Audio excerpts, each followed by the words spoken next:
Hi, Andy Nelson. So I've talked a lot about trademark infringement in the past, and trademark infringement being the question being, is there a likelihood of consumer confusion about source, sponsorship, or affiliation between two marks? And that often turns on, the similarity of the mark's sight, sound, meaning, but also the relatedness of the goods or services offered. Of course, you have three major companies owning the word Delta.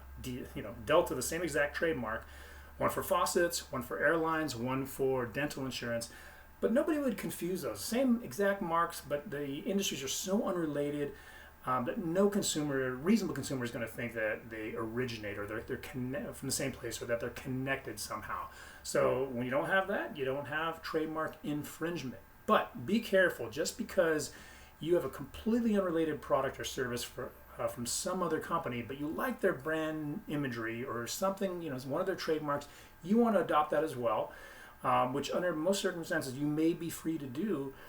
Got to be careful about certain marks that are considered legally famous, okay? So famous marks aren't just protected from infringement like other mark owners.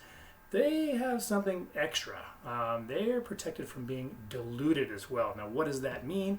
That means free from other actions that might cause their basically erosion of their distinctiveness, something that would blur or tarnish their marks. They get extra protection.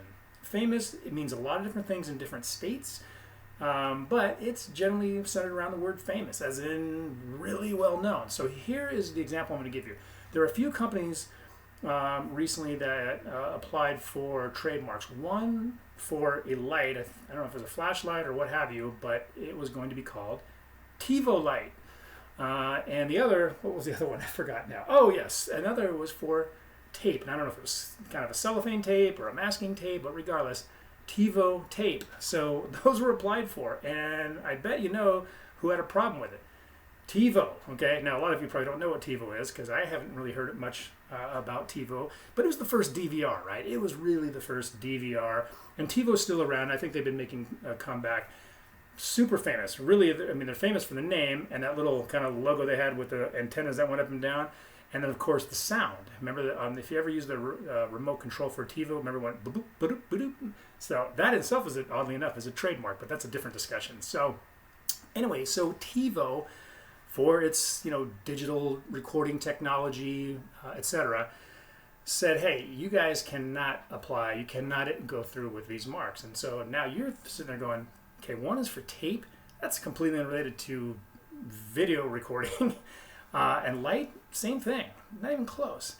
But yeah, infringement wasn't the question. Probably not going to infringe the trademark because no consumer is going to think they're related. But TiVo itself is a made-up word. It's very unique. It only really has a trademark context. It's not like it has other uses in the English language.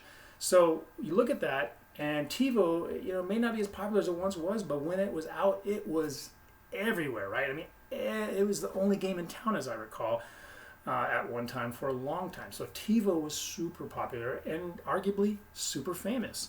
So in this case, I said, look, you start allowing TiVo Light, TiVo Tape, TiVo other things, and yeah, people aren't going to be confused. There's no trademark infringement, but it's blurring the heck out of my trademark, TiVo, and it's diluting it, eroding its distinctiveness to function as a trademark, and that's the issue. So the lesson here is, be careful about grabbing. I mean, there's one years ago I heard, I might have mentioned this before in a video, somebody opened a small coffee shop, I believe in Northern California, coastal California, somewhere in there, and I think it was called McCoffee.